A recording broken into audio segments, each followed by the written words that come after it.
The human starship Tenacity drifted silently through the void, its bulky frame a sharp contrast to the sleek vessels that normally traveled these parts of space. Captain Jack Moore stood on the bridge, his weathered face reflecting in the reinforced glass as he stared out at the stars. "Captain, we're picking up an unknown signal," said Officer Dan, his fingers moving quickly across the control panel. "It's not matching any human patterns." Jack straightened his uniform. After 15 years in space, this was what they had been waiting for. "First contact," he whispered. The Tenacity wasn't the most advanced ship in the human fleet, but it was reliable. While newer ships focused on streamlined designs and automated systems, the Tenacity was built differently. It had backup systems for its backup systems. It had manual controls that could work without power. It had parts that could be fixed with simple tools. Some called it outdated. Jack called it prepared. "Put it on screen," he ordered. The main screen flickered to life, revealing a ship unlike anything they had seen before. It gleamed like polished metal, with no visible engines or weapons. It moved with a grace that made the Tenacity seem like a rock by comparison. "They're hailing us, sir," Dan reported. Jack nodded. "Accept the call." The face that appeared on screen wasn't what anyone expected. The alien had smooth blue skin with small ridges where eyebrows would be on a human. Its eyes were large and entirely black. "I am Commander Ento of the Vril Confederation," the alien said, its mouth moving strangely around the words. Some kind of translator was working. "You are trespassing in Vril space." Jack stepped forward. "I'm Captain Jack Moore of the Earth, ship Tenacity. We weren't aware this sector belonged to anyone. We come in peace and wish to establish friendly relations." Ento's eyes narrowed. "Your ship, it is very strange. Our scans show multiple redundant systems and—" "Are those manual controls?" "Yes," Jack answered proudly. "The Tenacity is designed to function under almost any conditions." A sound came from Ento that the translator couldn't quite catch, but it sounded like laughter. "Primitive," Ento said finally. "But we are not hostile to developing species. The Vril Confederation welcomes peaceful contact. We invite you to our nearest outpost for proper diplomatic talks." Jack didn't miss the condescending tone, but first contact was too important to risk over pride. "We accept your invitation." 3 days later, Jack and his small team sat in a large, perfectly circular room aboard the Vril station. The walls pulsed with soft light, and the temperature adjusted constantly to match human comfort levels. Commander Ento sat across from them with 3 other Vril officials.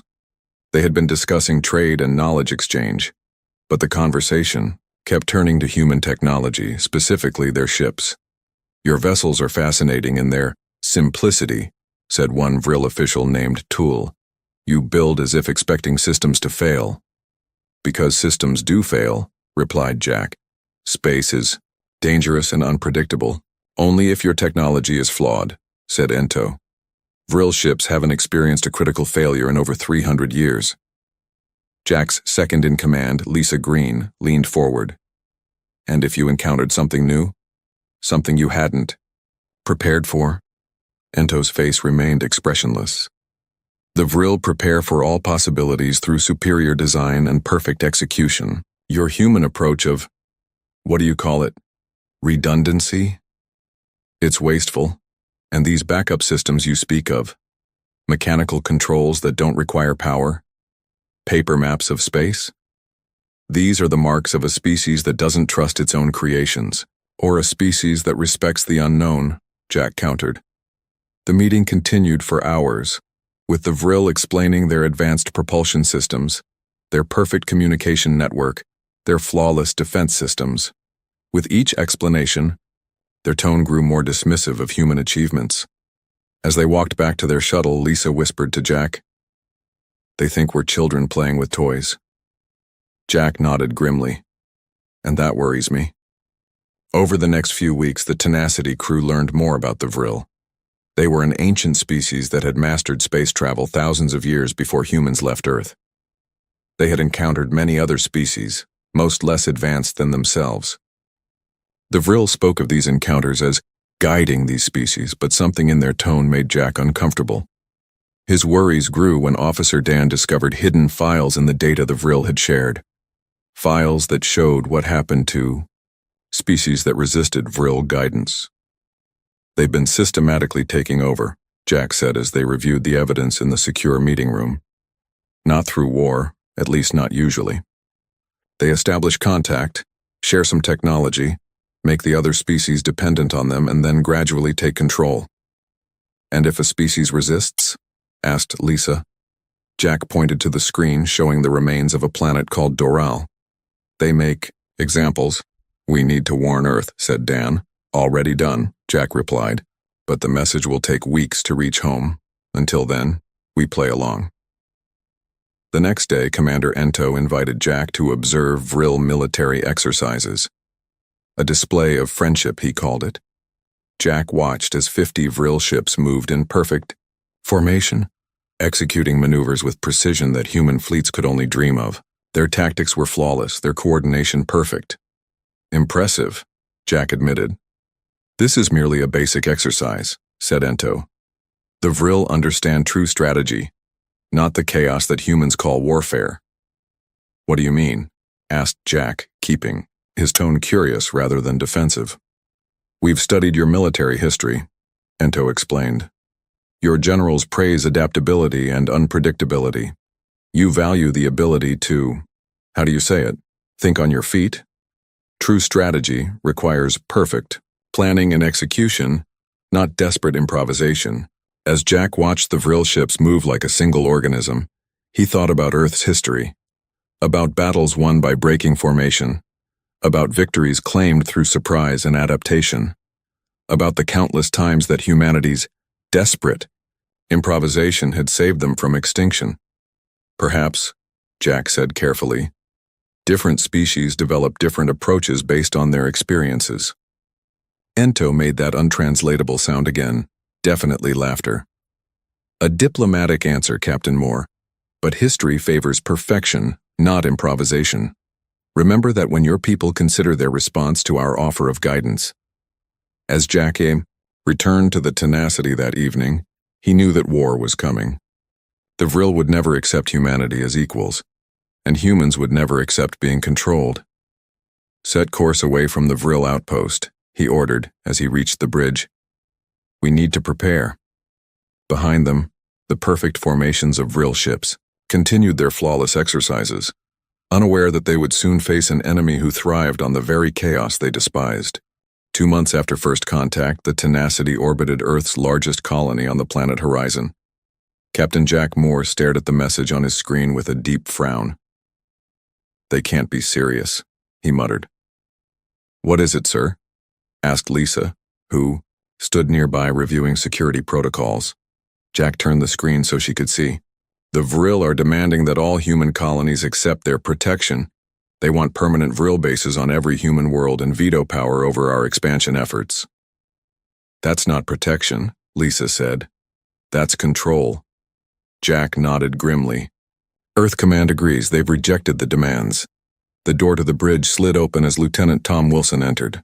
Tom was the Tenacity's tactical officer, a position he'd earned through unconventional thinking rather than top academy scores. "Captain, you wanted to see me?" Tom asked. "Yes." Jack gestured to the screen. "We're being assigned to protect the outer colonies. Earth expects the Vril to make a show of force." Tom studied the message, his eyes narrowing. "They'll target smaller outposts first, make an example without risking a full-scale war." "That's what Command thinks too. We're heading to New Haven.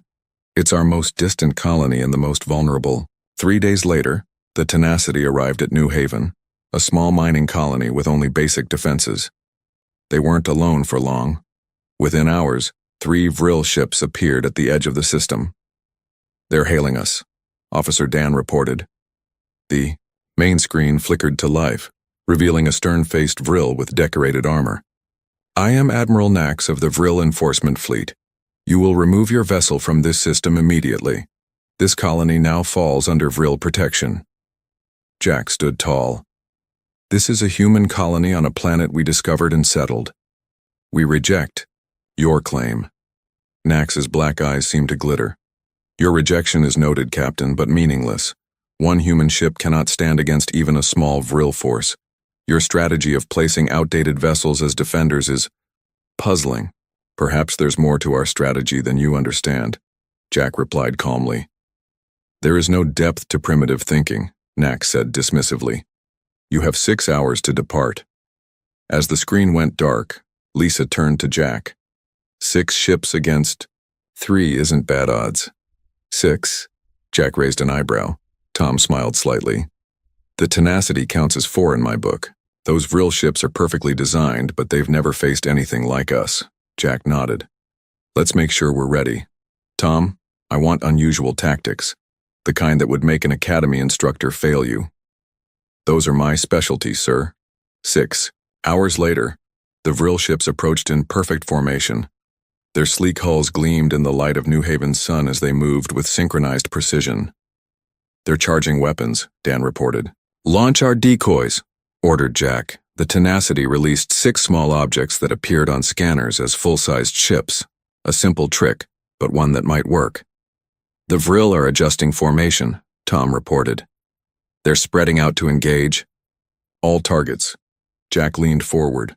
Now take us in, full thrust, then cut engines on my mark. The tenacity surged forward, accelerating directly toward the lead Vril ship. At the last moment, Jack shouted, "Mark!" The engines went silent and the ship's momentum carried it forward while its heat signature vanished from sensors. An old smuggler's trick that Tom had suggested. They've lost us, Lisa said with surprise. The Vril ships fired on the decoys, their perfect formation becoming a liability as they focused on targets that weren't there. Bring us alongside the lead ship, Jack ordered. Weapons ready. The tenacity drifted silently into position. On the view screen, they could see the Vril vessel up close, beautiful, elegant, and completely unaware of their presence. Fire, Jack commanded. The tenacity's weapons might not have been the most advanced, but at this range they didn't need to be. The Vril ship's perfect hull cracked under the barrage, its systems failing. The other Vril ships are turning to engage, Dan warned. Evasive pattern Delta, Jack ordered. Tom had designed Delta pattern specifically for this encounter.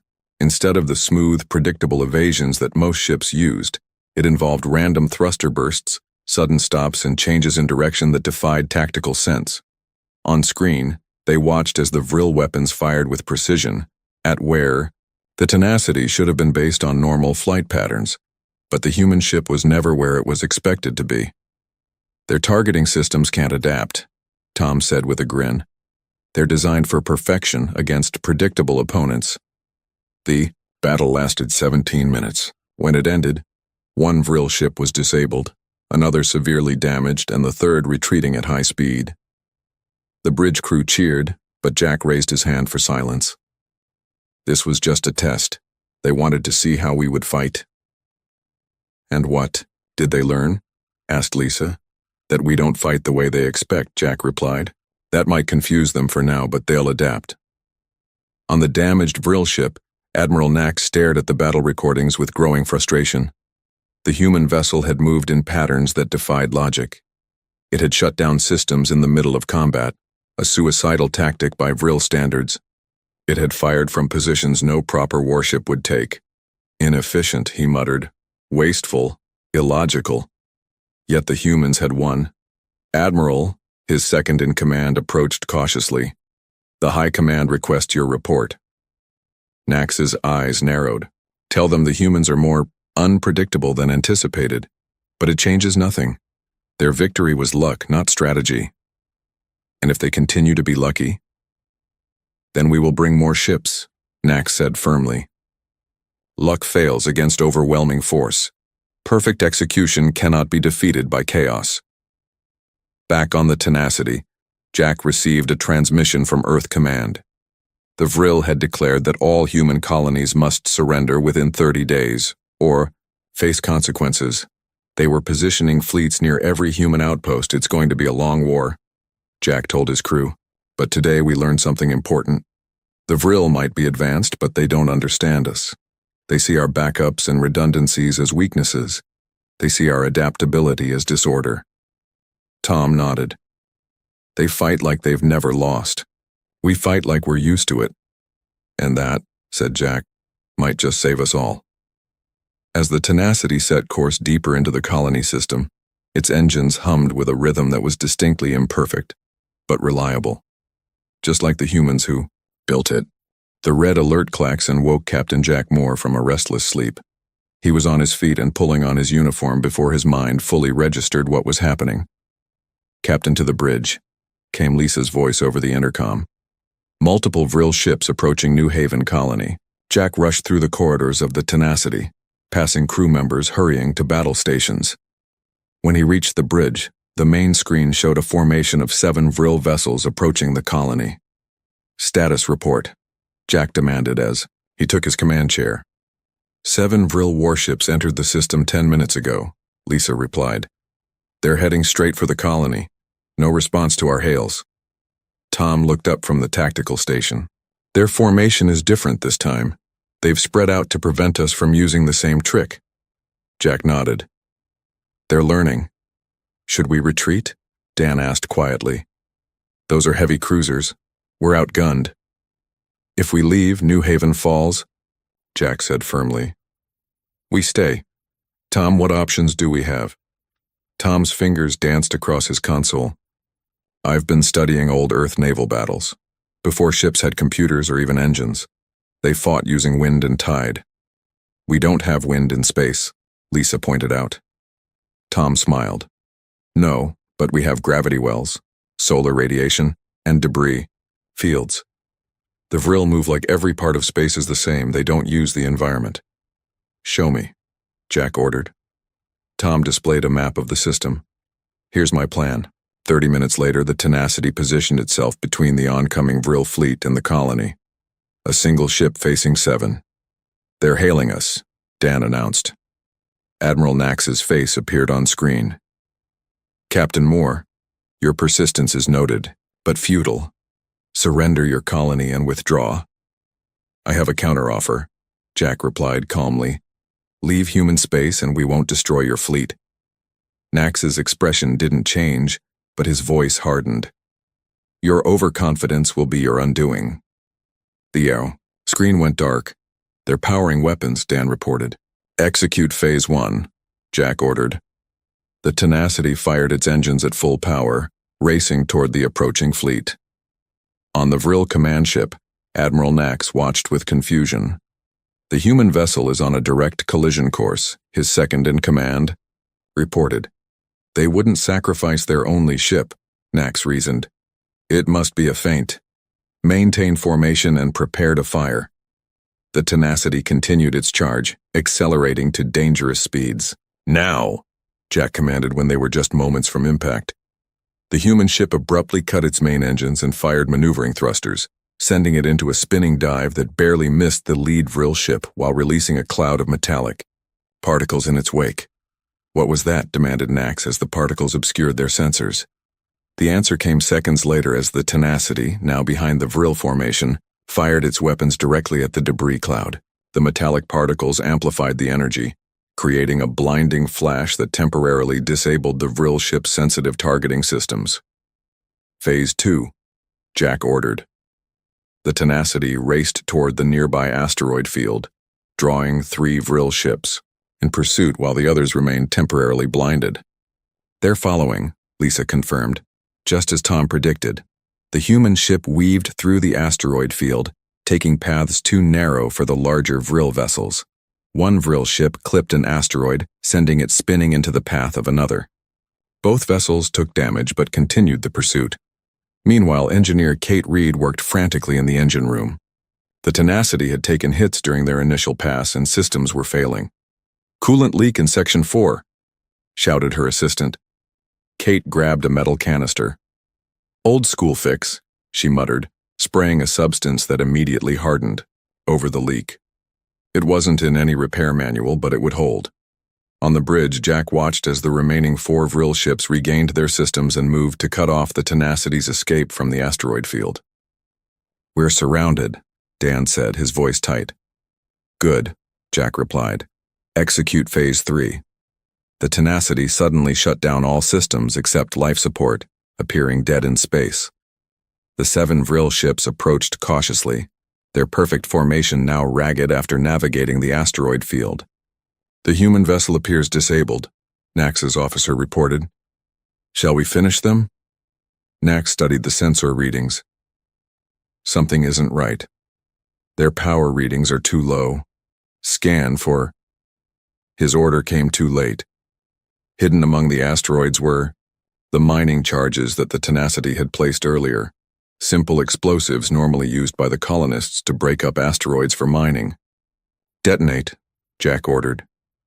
The charges exploded, sending thousands of asteroid fragments in all directions. The Vril ships, clustered together around what they thought was a disabled prey, suddenly found themselves in a hailstorm of rocky debris. "Evasive maneuvers," Nax shouted. But the Vril ships weren't designed for quick, unpredictable movements. 2 smaller vessels took critical hits, their perfect hulls punctured in multiple places. The others scattered, their formation breaking completely. "Now, Kate," Jack called over the intercom. In the engine room, Kate bypassed safety protocols and rerouted emergency power. The Tenacity roared back to life, its weapons targeting the disorganized Vril ships one by one. The battle raged for another hour. The Tenacity took heavy damage. Its hull breached in 3 sections, weapon systems failing, engines operating at minimal capacity. But the Vril fleet fared worse. 3 ships destroyed, 2 crippled, and the remaining 2, including Nax's command vessel, retreating from the system. "They're running," Lisa said in disbelief. Jack slumped in his chair, feeling every one of his years. "Status report. Hull breaches on decks 3, 5, and 7, Dan replied. "Emergency force fields holding. Weapons at 30%. Engines at 25%. Casualties, 12 injured, no deaths." Jack nodded, relief washing over him. "Get me Kate on the comm."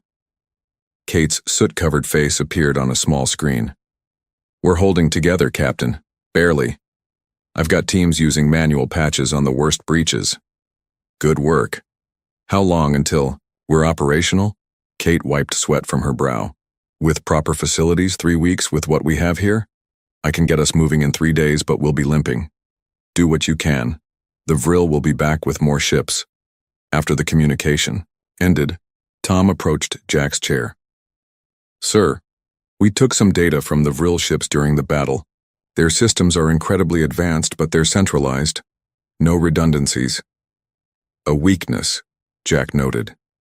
"Yes. And their formations are perfect, but predictable. They don't adapt well to chaos." Jack stood slowly, wincing at the pain in his shoulder, from where he'd been thrown against a console during the battle. "Get that data to Earth Command. We need to share what we've learned with the fleet." 3 days later, as Kate had promised, the Tenacity limped away from New Haven Colony, leaving behind additional weapons and crew to help defend the outpost. They needed repairs that only Earth's shipyards could provide. On his command ship, Admiral Nax reviewed the battle footage for the 100th time. His perfect record was now tarnished. 7 ships against 1, and he had retreated. "The human vessel's movements make no logical sense," he told his officers. "They exposed vulnerabilities deliberately. They shut down systems mid-battle. They used mining explosives as weapons." "Primitive tactics," one officer suggested. "No," Nax replied, his voice cold. "Not primitive, different, and dangerous. We have underestimated these humans." He stood and walked to the viewport, staring out at the stars. "We will gather a larger fleet. We will study their tactics, and next time, we will crush this human ship and its captain." What Nax didn't understand, couldn't understand, was that the Tenacity wasn't special because of its technology or firepower. It was special because of its crew. Humans who expected failure and prepared for it. Humans who improvised when plans collapsed. Humans who turned disadvantages into strengths. The war had truly begun, and neither side would ever be the same. The Tenacity floated in Earth's orbital shipyard, its battle-scarred hull visible even from a distance.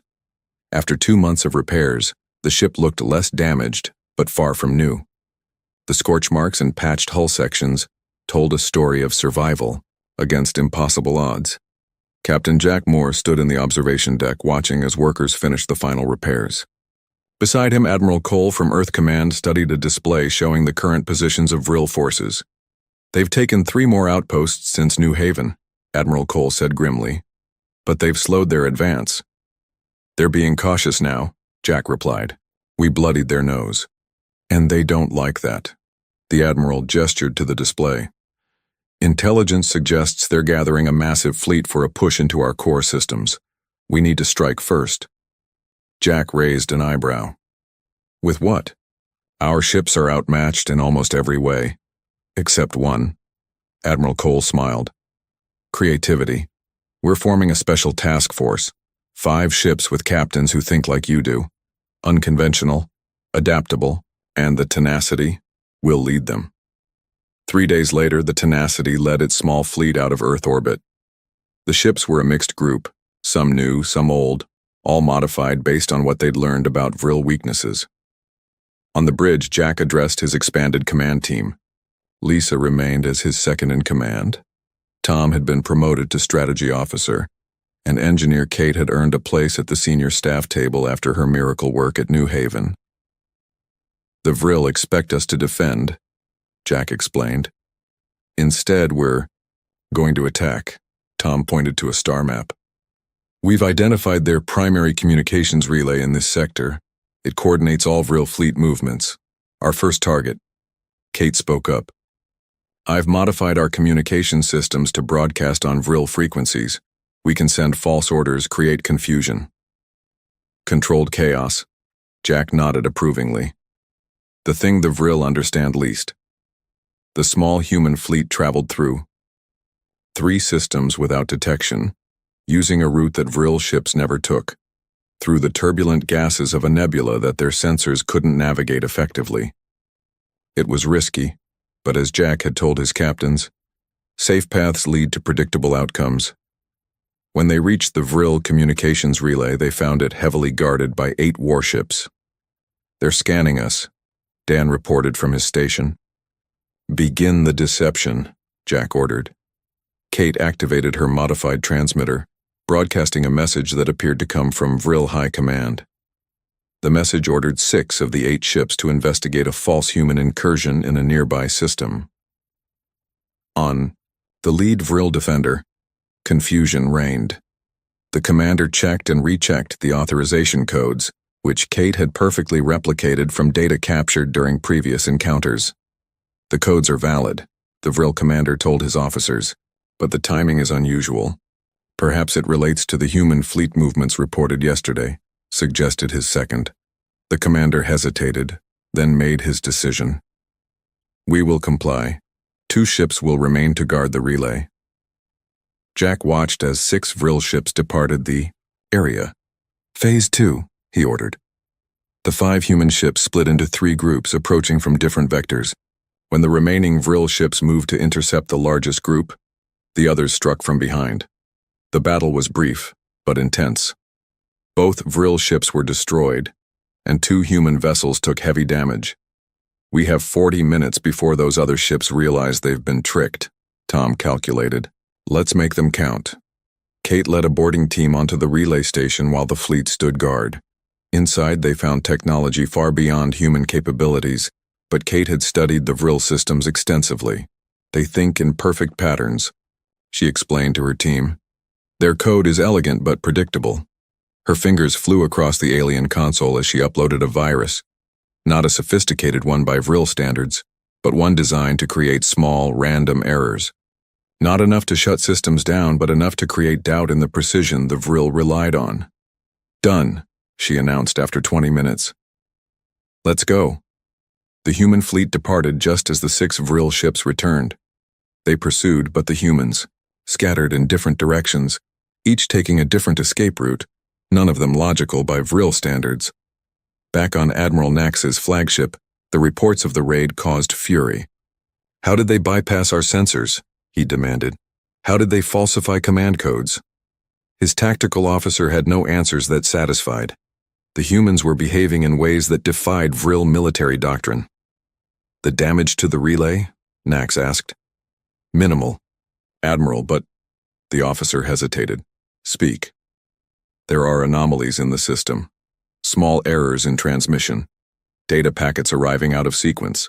Nothing critical, but perfect systems don't have errors. Nax finished, his anger growing. The humans are trying to create doubt in our technology. Over the next 2 weeks, the human task force struck 5 more Vril targets, never engaging in direct battles when they could avoid it, always leaving behind confusion and doubt. False communications sent Vril ships on wild pursuits. Supply. Depots found their inventory numbers mysteriously changed. Navigation beacons gave readings that were off by tiny, varying amounts. None of these actions would win the war directly. But together, they began to erode the Vril's greatest strength, their absolute confidence in their technological perfection. On the Tenacity, Jack received a transmission from Earth Command. The Vril had withdrawn from 2 occupied human colonies, apparently to consolidate their forces. It's working, Lisa said with cautious optimism. For now, Jack replied. But they're adaptable too, in their way. And Admiral Nax won't stop until he defeats us or we defeat him. As if summoned by his words, alarms blared across the bridge. Multiple Vril signatures, Dan called out. 15, no, 20 ships. They were hiding behind the moon's magnetic field. All hands to battle stations, Jack ordered calmly. Tom, do we run or fight? Tom studied his tactical display. They've cut off our escape routes very thoroughly, almost like they knew where we'd go. They're learning, Jack said grimly. Signal the fleet, battle formation Delta.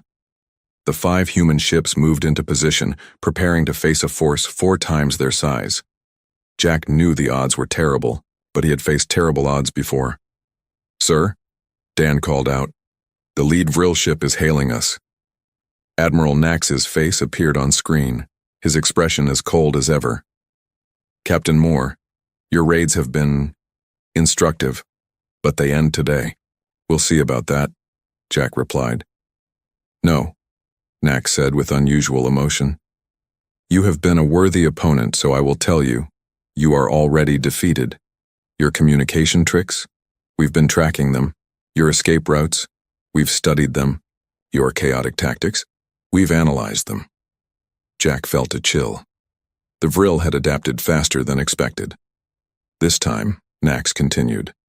We will not underestimate human unpredictability. We have prepared for every irrational move you might make. As the screen went dark, Jack looked at his crew. Well, he said with a grim smile, then we'll just have to be even more irrational than they expect. The Tenacity moved forward to meet the overwhelming Vril fleet, its battle-scarred hull gleaming in the light of an alien sun, ready for its greatest challenge yet. The Tenacity shuddered as another blast struck its port side. Warning lights flashed across the bridge as systems failed one after another. Captain Jack Moore gripped his command chair, watching as 20 Vril warships surrounded his small fleet. Status. Report, he called out, his voice steady despite the chaos. Hull breaches on decks 2 and 4, Dan replied. Shields at 17%, weapons at 30%. 2 of our support ships have been disabled. Jack studied the tactical display. Admiral Nax had indeed learned from their previous encounters. The Vril ships moved in changing patterns, not the rigid formations they once favored. They anticipated the human vessel's evasive maneuvers, cutting off escape routes before they were taken. They're predicting our unpredictability, Tom said, frustration clear in his voice. Then we need to be unpredictable in a way they can't predict, Jack replied. He opened a channel to the engine room. Kate, I need options. Engineer Kate Reed's voice came through, background noise suggesting frantic repair work. The main drive is holding, but barely. If we push it past 80%, there's a good chance it'll explode. Jack exchanged looks with Lisa. And if we wanted it to explode? A pause. You want to blow up our own ship? I want the Vril to think we're blowing up our ship. Kate's laugh came through the comm. Now that's the kind of crazy I can work with. Give me 10 minutes. Jack turned to Tom.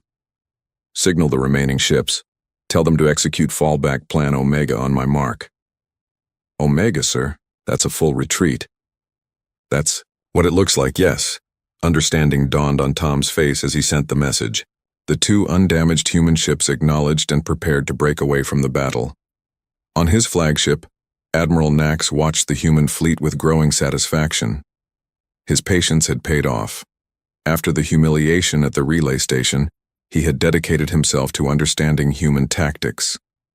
He had run thousands of simulations based on Earth's military history. He had studied the Tenacity's battle records until he could predict Captain Moore's moves before they happened. The smaller human vessels are preparing to flee, his tactical officer reported. Their formation suggests they will scatter in 3 directions. Ignore them, Nax ordered. Focus all fire on the Tenacity. That ship and its captain are the real threat. The Vril fleet intensified its attack on the human flagship, driving it backward. The Tenacity returned fire sporadically, its movements becoming erratic. Sir, Dan called out on the Tenacity's bridge. They're focusing everything on us. The other ships can escape. Good, Jack replied. Phase 2. Tom, set a collision course with Nax's flagship. Collision course, Tom confirmed, programming the suicidal trajectory. Jack opened a ship-wide channel. All hands prepare for emergency evacuation. This is not a drill. Proceed to escape pods on my mark. Lisa looked at him with concern. Jack, what are you planning? The one thing the Vril would never do themselves, he answered. Kate, status? Ready when you are, Captain, came the reply from engineering. But I'm staying aboard to finish this. Negative. That's an order. Kate, everyone gets off this ship. With respect, sir, someone needs to make the final adjustments manually. The automation is too damaged. Jack knew arguing would waste precious time. Understood. But you get to an escape pod the second it's done. The Tenacity accelerated toward the Vril flagship, weapons firing in a pattern that seemed desperate and uncoordinated. To Vril sensors, it appeared that the human ship was making a final futile attack. The human vessel is on a collision course. Nax's second in command, you reported. Their engine signature is becoming unstable. They're attempting self-destruction, Nax realized. A primitive sacrifice. Target their propulsion systems. The Vril ships adjusted their fire, trying to disable the approaching human vessel before it could reach them. But the Tenacity moved with unexpected bursts of speed, dodging just enough of the incoming fire to maintain its approach. Now, Jack ordered. Throughout the ship, crew members rushed to escape pods. On the bridge, Jack was the last to leave his post, ensuring all others had evacuated. In engineering, Kate worked feverishly, rerouting power and bypassing safety systems. As warnings blared around her, she made the final connections, then sprinted for the nearest escape pod. The Tenacity's engines flared with impossible brightness, radiation spilling from apparent breaches in the containment systems. To Vril sensors, it registered as a catastrophic failure. The ship was about to explode. Evasive maneuvers, Nax commanded, too late. The Tenacity slammed into the side of the Vril flagship, but instead of exploding, something else happened. Kate's modifications released a massive electromagnetic pulse, combined with a specialized virus upload, directly into the Vril vessel's systems. The pulse spread from ship to ship through the Vril's interconnected network, something that would never happen in human vessels with their isolated systems. Lights flickered and died across the Vril fleet as their perfect technology failed them. In his escape pod, Jack watched as the Vril ships drifted powerless. His pod's simple mechanical systems, technology the Vril had mocked as primitive, continued to function perfectly. All pods report in, he ordered through the emergency channel. One by one, the crew confirmed their survival, all except one. Engineering pod, report, Jack called, tension in his voice. After a long pause, a weak signal came through. Engineering, reporting. Kate's voice sounded pained but alive. Did it work? See for yourself, Jack replied, relief washing over him. Through her pod's viewport, Kate could see the disabled Vril fleet. The Tenacity was still partially embedded in Nax's flagship, damaged beyond repair but victorious in its final mission. Hours later, human reinforcements arrived to find the Vril fleet still drifting helplessly. Admiral Nax's ship had managed to restore minimal power, enough for life support and communications. Jack's pod was brought aboard the lead human vessel, where he immediately took command of recovery operations. When a signal came from the Vril flagship, he accepted the call. Admiral Nax appeared on screen, his ship's lighting dim behind him. "Captain Moore," he acknowledged. "Admiral," Jack replied evenly. "Your strategy was unexpected, to sacrifice your vessel in such a manner. Not sacrificed, used. Every part of it, right to the end." Nax was silent for a moment. "The Vril Confederation requests terms for cessation of hostilities." Jack allowed himself a small smile. "I'll connect you with Earth Command. They'll discuss the details." After the communication ended, Lisa approached Jack. "We've recovered 97% of the crew. Kate's pod was damaged, but she'll recover." "And the tenacity?" Lisa's expression softened. "Beyond salvage. But they're already talking about building a new one, with some improvements based on what we've learned." Jack nodded, feeling the loss of his ship but pride in what they had accomplished. "The Vril mocked our redundancies, our backups, our primitive approaches. They never understood that we built that way because we expect things to go wrong, and we adapt when they do," Lisa added. 3 months later, Jack stood in Earth's largest shipyard, watching as workers put the finishing touches on a new vessel. Beside him stood Kate, recovered from her injuries and now chief engineer of the new ship. "What do you think?" she asked, gesturing at the vessel.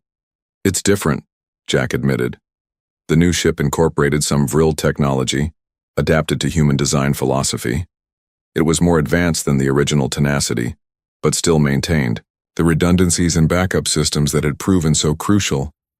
"Different, but still ours," Kate agreed. "And look what they're calling it." Jack smiled as he read the name being painted on the hull. Tenacity 2. Admiral Nax stood in the observation chamber of the Vril High Command, watching as engineers studied human technology. The peace treaty had included technology exchanges, monitored carefully by both sides. "Their designs are inefficient," one engineer commented. "Multiple systems performing the same function, manual backups that require physical operation." "Yes," Nax agreed. "And that is precisely why they defeated us." He turned to face the gathered Vril officers. "We built our ships to be perfect, and when that perfection failed, we had no alternatives.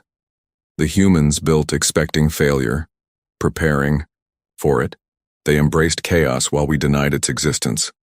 Nax gestured to the human devices. "We will learn from them, as they learn from us. The next generation of Vril ships will incorporate redundancies.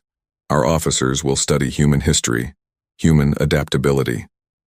As he spoke, a human delegation entered the chamber, led by a familiar face. "Captain Moore," Nax greeted. "Or should I say, Admiral Moore now."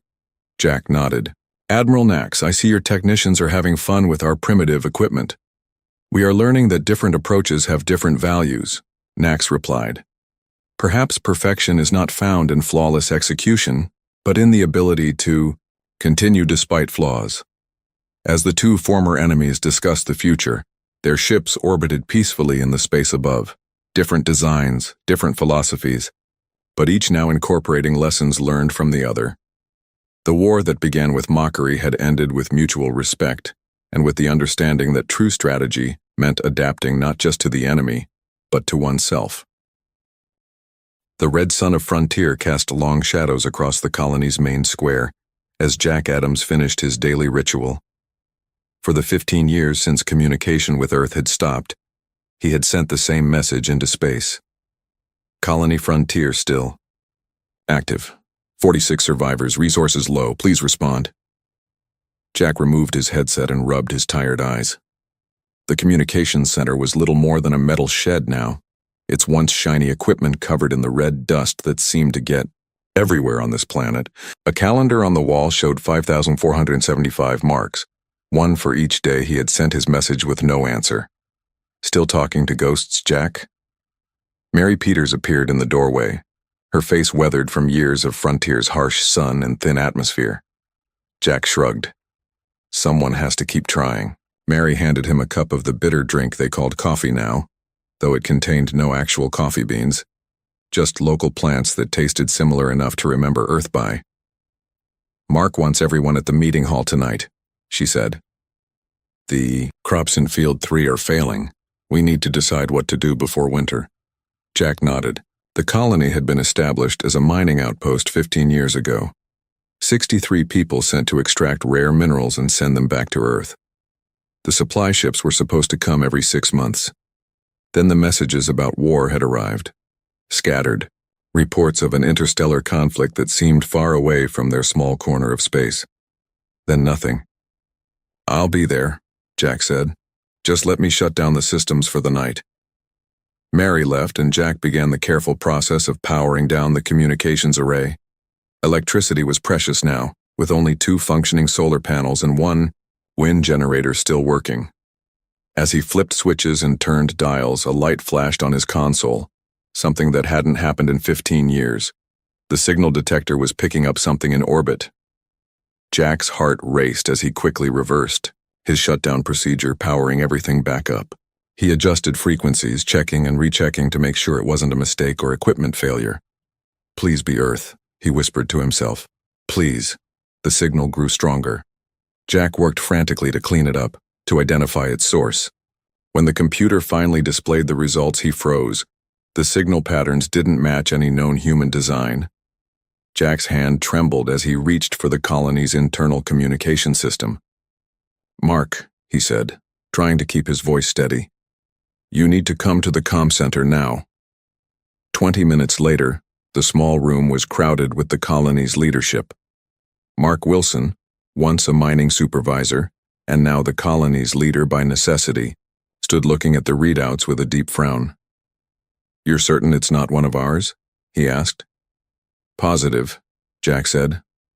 The signal structure is completely different. And look at the size readings. He pointed to a radar display.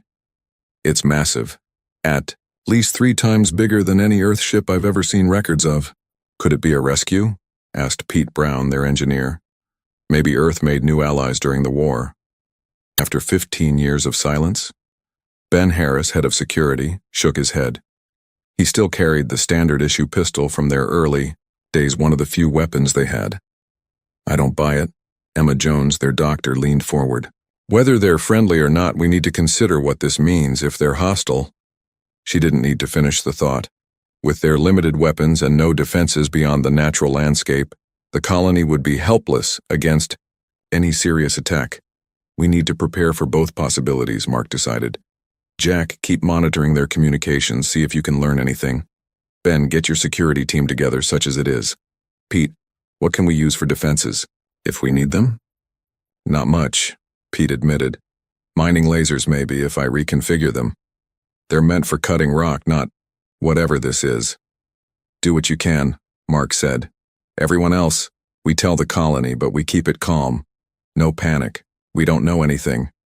Yet. As the others filed out, Jack stayed at his station, scanning all frequencies for any hint of communication from the mysterious vessel. Night fell, and the red sun gave way to Frontier's 2 small moons. The colony's lights dimmed as people conserved power, but the communications center stayed lit and active. Just past midnight, Jack's console lit up again. They're moving, he announced to Mark, who had stayed with him. Coming into lower orbit. They watched in silence as the radar tracked the vessel's approach.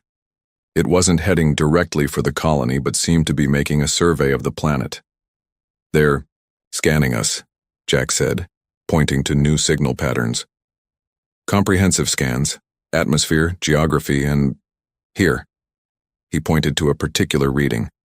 They're focusing on the colony now. Mark's face was grim in the blue light of the screens.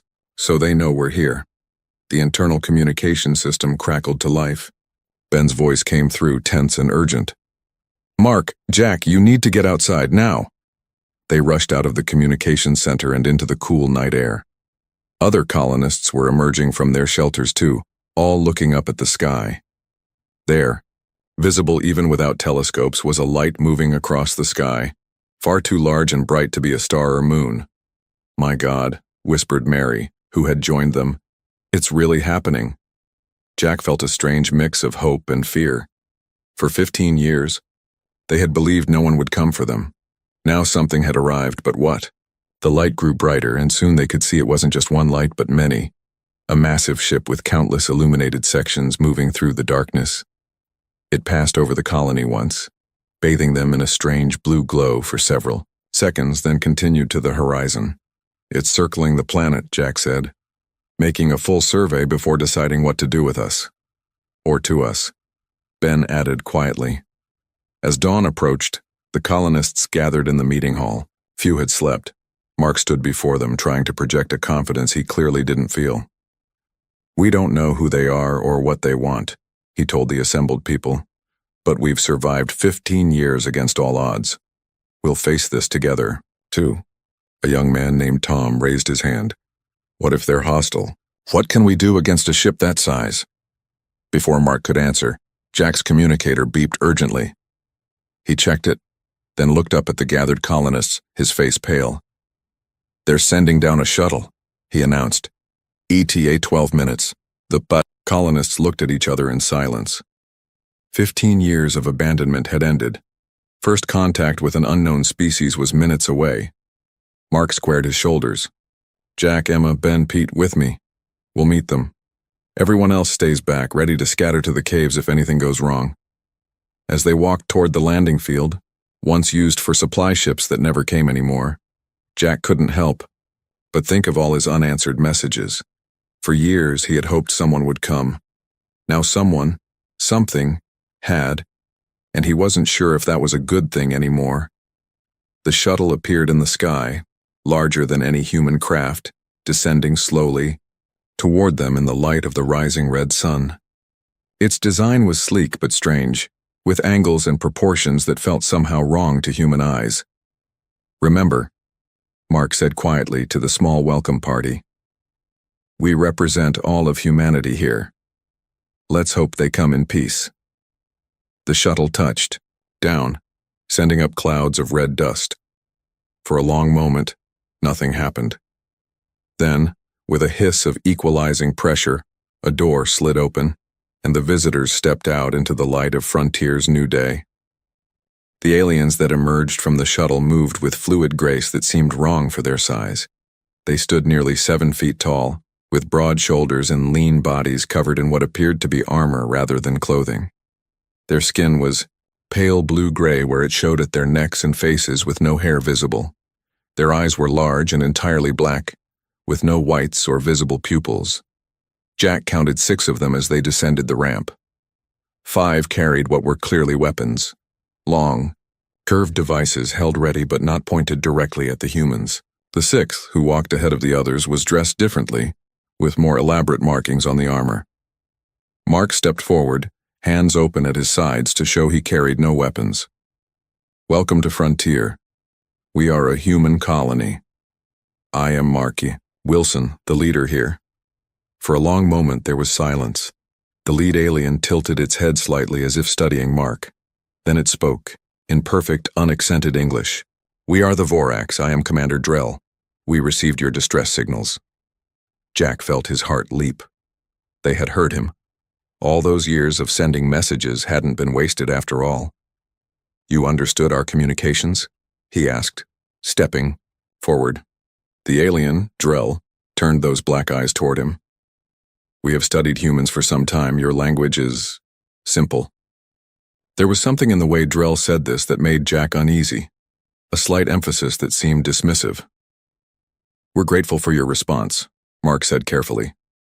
Our colony has been without contact from Earth for 15 years. Yes, Drell said. We are aware of your situation. The war with the Centauri Alliance destroyed much of Earth's space fleet. They have been unable to send rescue. The alien made a gesture that might have been meant as sympathetic. We can provide assistance. Emma stepped forward. You know about the war? Is it over? What happened to Earth? Drell's expression didn't change. Jack wasn't even sure if their faces could show emotion as humans understood it. But there was. A pause before the alien answered. The war ended 5 years ago. Earth survives, though damaged. They are rebuilding slowly. Drell gestured toward the colony buildings. We would see your settlement. We have supplies that may be of use to you. Mark nodded, though Jack noticed his shoulders remained tense. Of course. We'd be grateful for any help you can offer. As they walked back toward the colony center, Jack fell in beside Emma. They speak our language perfectly, he whispered. Doesn't that seem strange to you? Emma nodded slightly. And they know about Earth, the war. How long have they been watching us? The colonists had gathered in the main square, staring with a mixture of awe and fear as the aliens walked among them. The Vorax moved with precision, their eyes constantly scanning, taking in every detail. These structures are inefficient for this environment, Drell commented, looking at the colony buildings. Your technology is primitive.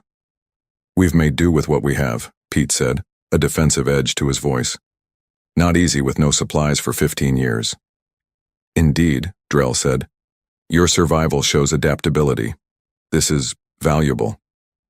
Jack didn't like the way the alien said valuable, as if assessing goods rather than people. The other Vorax had spread out, examining buildings, equipment, even the soil and plants.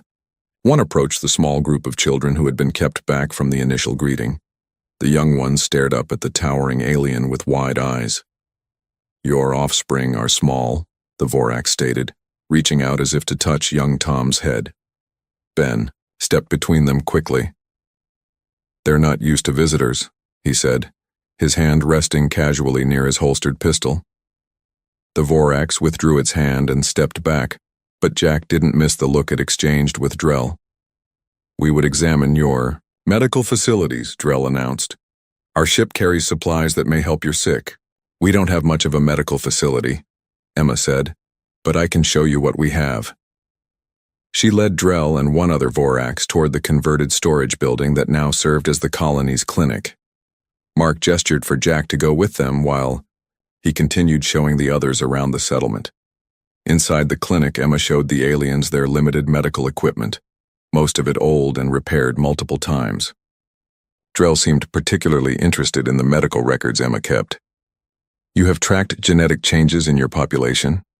The alien asked, looking at Emma's notes. Yes, Emma said, hesitating slightly. We've had to adapt to the higher radiation levels here. Some colonists developed health problems, but others seemed to gain resistance. Fascinating, Drell said, the black eyes revealing nothing. We would like to conduct our own examinations. For your health. That's not necessary, Emma said quickly.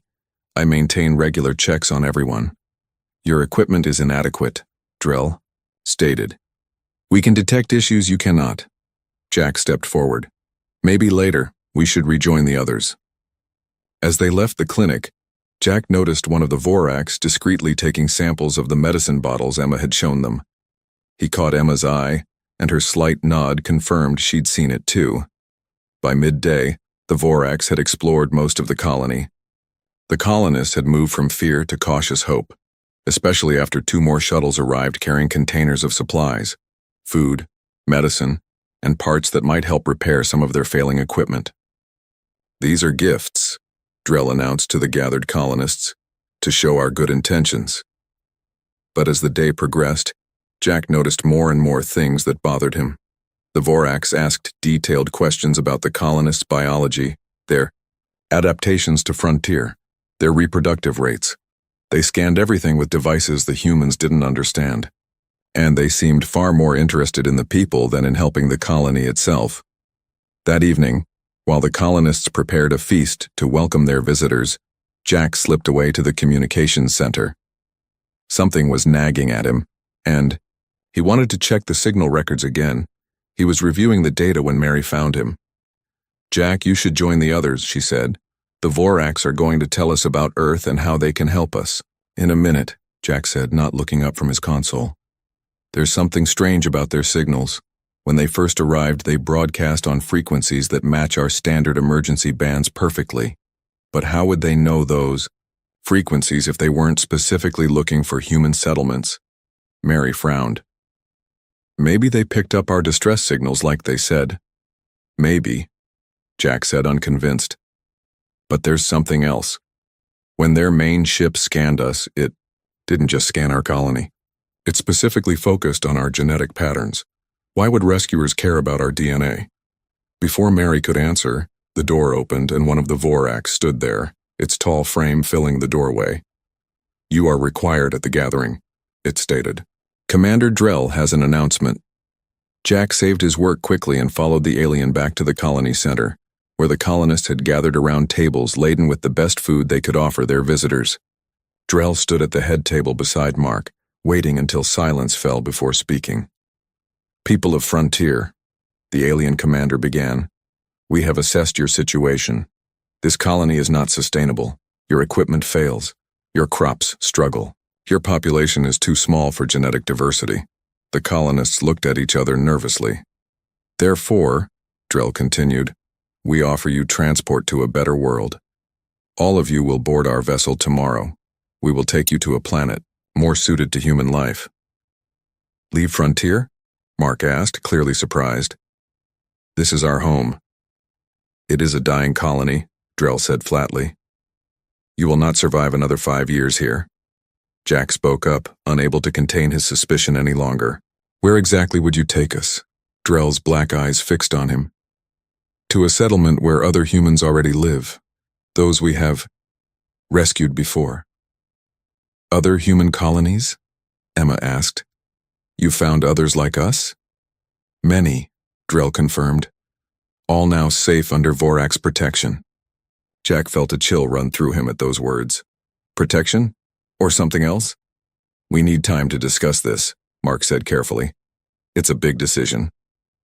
"There is nothing to discuss," Drell stated. "We will begin transport tomorrow. For your own safety, all humans will undergo medical examination aboard our vessel first." Commander's orders. As the colonists began to murmur among themselves, some excited, others worried, Jack caught Ben's eye across the room. The security chief gave a nearly imperceptible nod. Something was very wrong here, and they needed to find out what before tomorrow came. Night fell over the colony, but few slept. While most colonists packed their few belongings, preparing for what many hoped would be salvation, Jack met with Ben, Emma, and Pete in the deepest part of the mining tunnels. These tunnels had been the colony's original purpose, dug to extract valuable minerals. Now they might serve as their salvation. "They're not here to help us," Jack said, keeping his voice low despite being half a mile underground. "I checked our old star charts against the signals they've been sending. The Vorax ship has been transmitting to a location that isn't on any of our maps. I found something too," Emma said, pulling out her medical tablet. "When they were examining our clinic, I noticed them taking samples of our blood stores. Later, I checked their medical supplies. The containers have human writing on them, but not from our colony." The implications hung heavy in the stale tunnel air. "Other colonies," Ben whispered. "They said they've rescued others." "I think I know why they're interested in us specifically," Emma continued. "My medical records show something unusual about our colonists. The high radiation levels on Frontier should have killed us years ago, but instead, about half our population has developed resistance. Our DNA has adapted." "And the Vorax are very interested in DNA," Jack added. Pete, who had been quiet until now, spoke up. "While showing them around the engineering section, I saw one of them scanning our mining equipment. When I asked what they were doing, they said they were checking if it was safe. But the device was focused on the power cells, like they were checking what could be used as weapons." Ben nodded grimly. "They've posted guards at each shuttle. They say it's for our protection, but no one can approach them. And I overheard 2 Vorax talking when they thought no one was near. They mentioned processing starting within 2 days. Jack felt sick. Processing, not rescuing. "What do we do?" Emma asked. "Most of the colony is ready to board their ships tomorrow. They believe the Vorax story." "We need proof," Jack said. "Something concrete to show the others." "I might know how to get it," Pete said, pulling out a small device. "I modified one of our mining scanners to intercept their communications.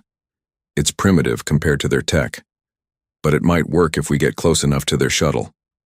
Ben checked his old pistol, one of only 3 weapons in the entire colony. I'll create a distraction. Pete, you and Jack try to get readings. Emma, you need to warn the people you trust quietly. Tell them to be ready to hide in the tunnels if needed. As they prepared to leave their hiding place, Jack grabbed Ben's arm. What about Mark? He's our leader. We need him. Ben's face darkened. Mark was taken to the Vorax ship an hour ago. Commander Drell said they wanted to discuss the colony's needs in private. Dawn brought chaos to the colony. The Vorax had moved up their timeline, announcing that boarding would begin immediately. Colonists were being organized into groups, each assigned to a different shuttle. Jack and Pete positioned themselves near the communications center, which gave them a view of the main landing area. Emma moved quietly among the colonists, whispering warnings to those she trusted most. Ben approached the Vorax guard at the nearest shuttle, asking loud questions about the journey ahead, creating the distraction they needed. Pete activated his modified scanner, pointing it toward the nearest Vorax communication device. For several tense minutes, nothing happened. Then the scanner beeped softly. I've got something, Pete whispered. It's encrypted, but wait. His eyes widened as he adjusted settings. This part isn't encrypted, it's... Oh no. What? Jack demanded. It's a manifest. They're categorizing colonists by age, health, and genetic markers. Pete's voice shook. And there's a section labeled Extraction Schedule. Jack felt cold despite the morning heat. Can you access any visual data? Anything from their ship? Pete worked the controls frantically. Maybe. Their systems are way beyond ours, but they might not expect us to even try. The small screen flickered, showing grainy images. At first, Jack couldn't make sense of what he was seeing. Then clarity struck like a physical blow. The images showed what could only be described as a laboratory. And in that laboratory were containers, dozens of them, each holding what appeared to be a human suspended in liquid. They're not rescuing colonies, Jack whispered. They're harvesting them. A shadow fell across them. Jack looked up to see a Vorax soldier standing over them, weapon raised. This activity is unauthorized, the alien stated flatly. Before either man could react, a shot rang out. The Vorax staggered, blue fluid seeping from its shoulder where Ben's bullet had struck. It didn't fall but turned toward the new threat. Run! Ben shouted, firing again. Chaos erupted. Colonists scattered as more Vorax appeared, weapons drawn. Jack grabbed the scanner and raced toward the mines, Pete close behind. Others followed, understanding that something had gone terribly wrong. Emma appeared from between buildings, leading a group of colonists, including several children. This way, she called, pointing toward the mine entrance. We've prepared supplies inside. Not everyone ran. Some colonists, either not believing the danger or too frightened to move, remained where they were. The Vorax quickly surrounded them. Jack paused at the mine entrance, looking back at the colony center where people were being herded onto shuttles. He wanted to help them, but what could he do against the Vorax weapons? Jack, come on, Pete called from inside the mine. With a last look at the colonists being taken, Jack ducked into the mine tunnel.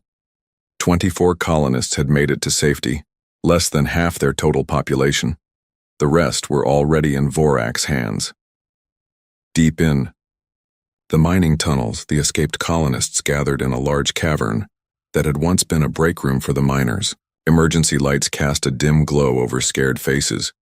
What do we do now? Young Tom asked, his voice echoing slightly in the rocky chamber. We fight back, Ben said grimly, checking his pistol. He had only 4 bullets left. Somehow, Jack connected Pete's scanner to their old mining computers. First, we need to know what we're dealing with. Pete, can you clean up these images? As Pete worked, Emma organized their supplies. They had food and water for perhaps 3 days, basic medical equipment and mining tools that could double as weapons in desperate hands. I've got it, Pete announced after 20 minutes of work. The signal is clearer now. Everyone gathered around the small screen. The images from the Vorax ship were now much clearer and more horrifying. The laboratory was actually a vast chamber filled with hundreds of containers, each holding what appeared to be a sedated human. "Are they dead?" Mary asked, her voice barely a whisper. "No," Emma said, studying the images. "They appear to be in some kind of suspended animation. See the monitoring equipment? They're keeping them alive." "But why?" someone else asked. Jack adjusted the scanner, bringing up the partial Vorax communication he'd intercepted. According to this, they're extracting something from them, something in human DNA, specifically adaptive mutations. "Like our radiation resistance," Emma added. "They're farming humans for genetic material." The revelation left everyone silent for a long moment. "There's something else," Pete said, pointing to a different section of the communication. "Look at these coordinates. They've visited at least 7 other human colonies before us, and we've never heard from any of them," Jack said quietly. "What about Mark?" Mary asked. "He was taken to their ship earlier." As if in answer, the mining communication system, old and rarely used, crackled to life. "Jack? Anyone? This is Mark." The voice was weak and filled with static. "If you can hear me, stay hidden. They're not what they seem. They keep humans in containers for experiments. They've done this before. Many times. Mark." Jack grabbed the communicator. "Where are you? Can you escape?" "No time," Mark's voice replied, weaker now. "They're coming. Listen, they're afraid of the mining lasers. The frequency disrupts their tech. Use the lasers." The communication cut off abruptly. "Mark? Mark," Jack called, but there was only silence. Ben placed a hand on Jack's shoulder. "He's given us a weapon. The mining lasers." Pete's eyes widened with sudden understanding. "Of course. The lasers operate on a unique frequency to cut specific minerals. If that frequency disrupts Vorax technology, then we have a chance to fight back," Jack finished. He looked around at the frightened but determined faces of his fellow colonists. "We need a plan. We can't leave our people on that ship to be processed." "The lasers are heavy equipment," Pete warned. "They're not exactly portable weapons." "Then we bring the fight to where the lasers are," Ben said. "We lure them into the mining operations center." As they began to form a plan, Jack felt something he hadn't experienced in 15 years of sending unanswered messages into space. Purpose. For years they had waited for rescue. Now they would have to rescue themselves, and the rest of humanity, from the predators that had found them. The mining operations center sat abandoned, its massive equipment covered in dust. Jack remembered when these machines ran day and night, cutting through rock to extract the valuable minerals that had brought humans to Frontier in the first place. Now those same machines might save what remained of humanity. "The main laser array is still operational," Pete said, checking the systems. "We have enough power in the backup generators for maybe 3 or 4 hours of use." "Will that be enough?" Jack asked. "It has to be," Ben replied grimly. He had distributed the mining tools among the colonists: pickaxes, drills, and heavy wrenches that could serve as weapons. Not much against Vorax technology, but perhaps enough when combined with the element of surprise. Emma had sorted her medical supplies, preparing for injuries. "The mining lasers might disrupt their tech," she said, "but we still need a way to get our people off their ship." Jack nodded. "That's where I come in." He had spent the night working on the colony's old communication system. "If Mark could contact us from their ship, maybe I can send a signal back, something the captured colonists might receive." Young Tom, who had proven surprisingly resourceful, spoke up. "But how do we get the Vorax to come here?" "They're busy, loading people onto their shuttles." "We give them something they want more than random colonists," Ben said. "According to Emma's records, some of us have more advanced radiation resistance than others." Emma nodded slowly. "Yes, and based on the Vorax scans, they can detect the difference." "So we use ourselves as bait," Jack concluded. "The most genetically valuable of us."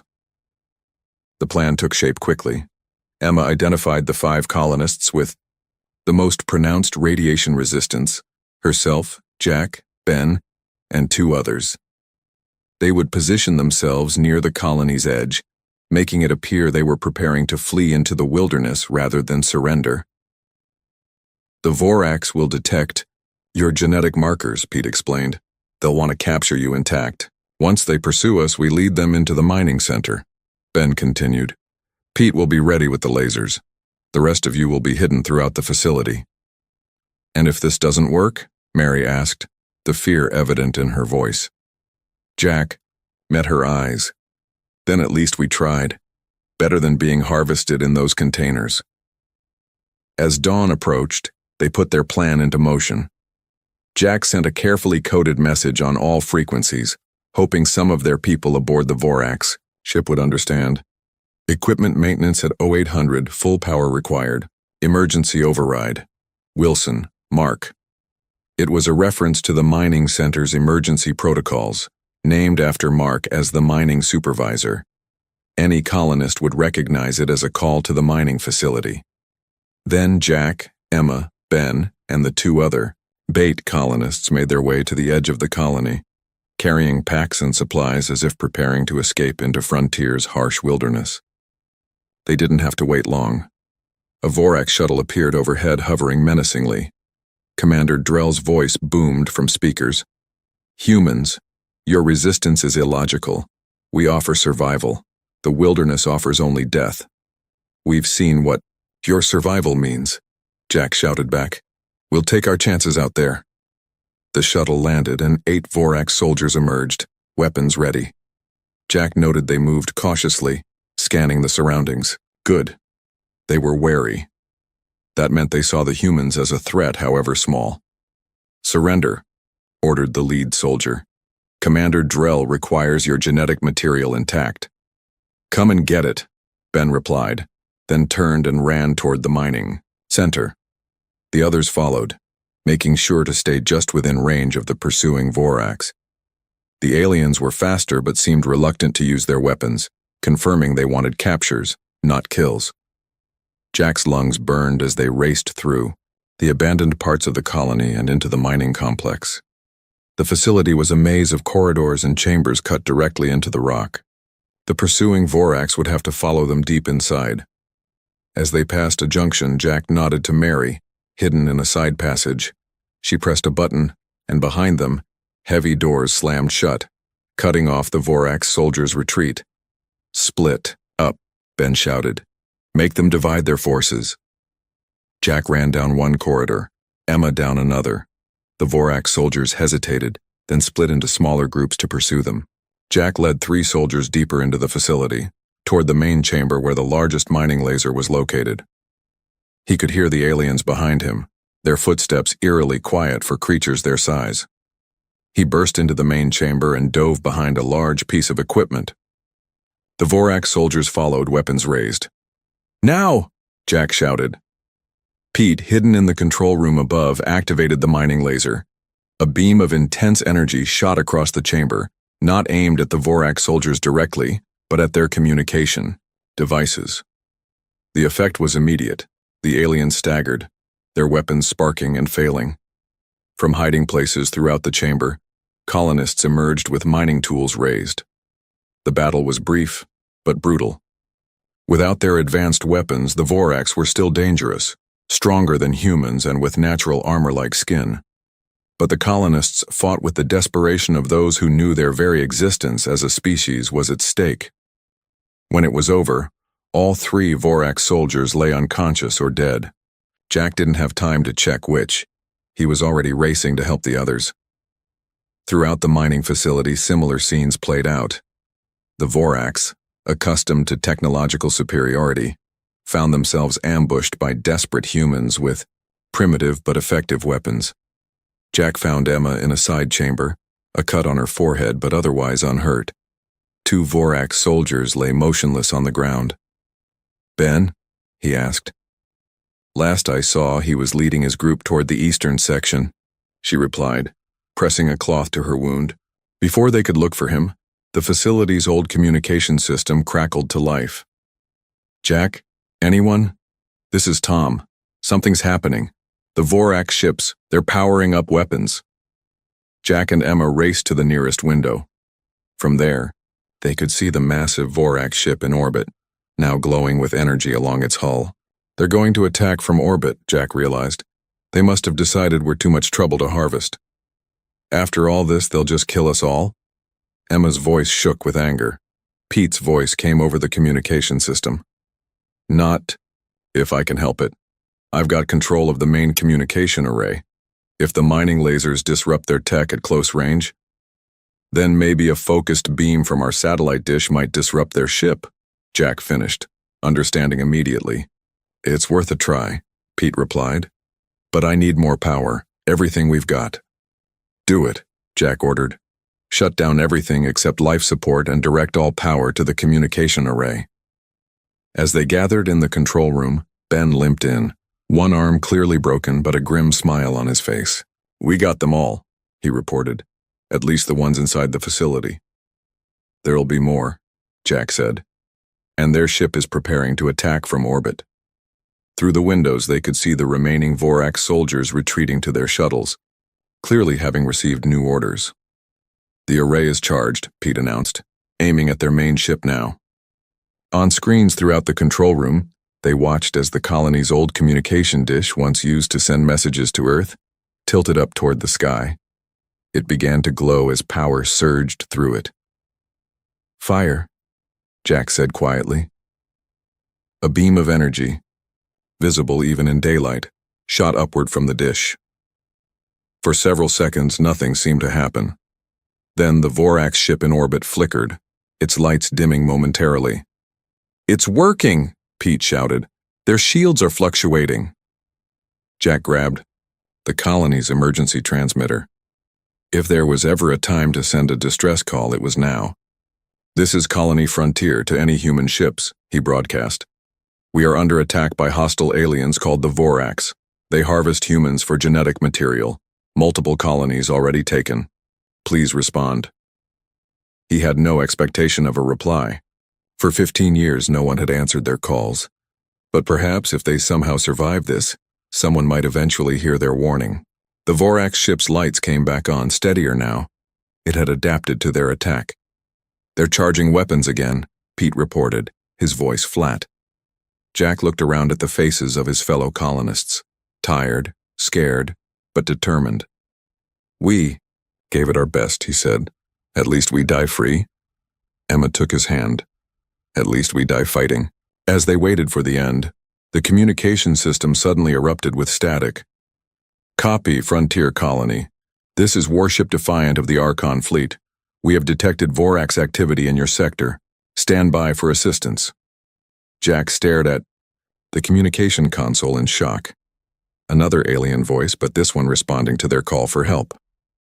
On the screens, they watched as a new ship appeared at the edge of their sensor range, sleeker than the Vorax vessel but equally large. It moved with incredible speed, heading directly toward the Vorax ship. Who are the Archon? Ben asked, voicing what they all wondered. I don't know, Jack replied, but right now, they're the only hope we've got.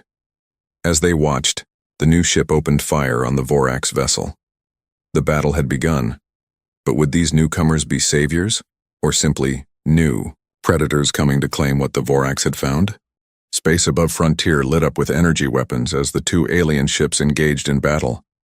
From the control room of the mining facility, the colonists watched in stunned silence. After 15 years of isolation, followed by the horror of the Vorax arrival, the appearance of yet another alien race seemed almost too much to process. The new ship is outmaneuvering the Vorax, Ben observed, watching the tactical display Pete had managed to connect to their old sensors. But why would they help us? Emma wondered aloud. They don't know us. Maybe they're not helping us, Jack replied grimly. Maybe they just hate the Vorax. The communication system crackled again. Frontier Colony, this is Captain Lorne of the Archon Fleet. We are engaging the Vorax vessel. Be advised, Vorax ground forces may attempt to return to their ship or may target your colony directly. Prepare for possible ground assault. Jack grabbed the communicator. Captain Lorne, this is Jack Adams of Colony Frontier. We have already Neutralize several Vorax soldiers, but more remain near their shuttles. Many of our people are being held aboard the Vorax ship. Can you help them? There was a pause before the reply came. We are aware of Vorax harvesting practices. Our primary objective is to disable their vessel and prevent escape. Once secured, we will attempt rescue operations. As if to emphasize the captain's warning, alarms began to sound throughout the mining facility. Vorax shuttles are on the move, Pete reported. 3 heading back to their main ship, but 2 are coming this way. Fast. They're not retreating, Ben said. They want to finish what they started, or at least take us with them. Jack made a quick decision. Pete, Emma, stay here and coordinate with the Archon. Ben, gather everyone who can fight. We need to get to the surface and prepare for their attack. With what? Ben asked, gesturing to their mining tools and the few Vorax weapons they had captured. If they come in force, then we'll die fighting, Jack said firmly. But I'm not giving up when we're this close. 15 years we've survived here, we're not stopping now. As Jack and Ben led a group of 20 colonists to the surface, they could see the space battle raging overhead. The Archon ship moved with remarkable agility for its size, hammering the larger Vorax vessel with precise strikes. But the Vorax ship was heavily armored and returning fire with devastating weapons of its own. On the ground, the situation was equally desperate. 2 Vorax shuttles had landed in the colony center. From each, at least a dozen soldiers emerged, led by a familiar figure, Commander Drell. They sent their commander, Ben said as they watched from the cover of a storage building. They're serious about finishing this. Jack studied the Vorax forces. They moved with military precision, securing the area. But something was different. About their behavior now, they seemed more aggressive, less concerned with capturing colonists alive. They're not here to harvest anymore, Jack realized. They're here for revenge. Through his portable communicator, Emma's voice came through. Jack, the Archons say they've damaged the Vorax ship's engines. It can't escape, but it's still fighting. And they say Mark is alive. They've detected human life signs in a secure section of the Vorax vessel. Hope surged through Jack. If Mark was alive, maybe others were too. Tell the Archon we need help on the ground, Jack replied. Fast. Before Emma could respond, Drell's voice boomed through the colony's speaker system, the same one Jack had used for years to announce community meetings and celebrations. Humans of Frontier, the Vorax commander said, his perfect English now carrying an edge of anger. Your interference has caused significant damage. The Archon are ancient enemies of the Vorax. By allying with them, you have chosen your fate. Surrender now, and your deaths will be quick. Resist, and we will ensure your suffering is legendary. Friendly guy, Ben muttered. Jack looked at the determined faces around him. Colonists who had survived 15 years of hardship only to face extinction at the hands of alien harvesters. He knew what they had to do. Pete, he said into his communicator, can you get the mining lasers working on the surface? The portable ones, yes, Pete replied. But they have limited range and power. Bring them up, Jack ordered.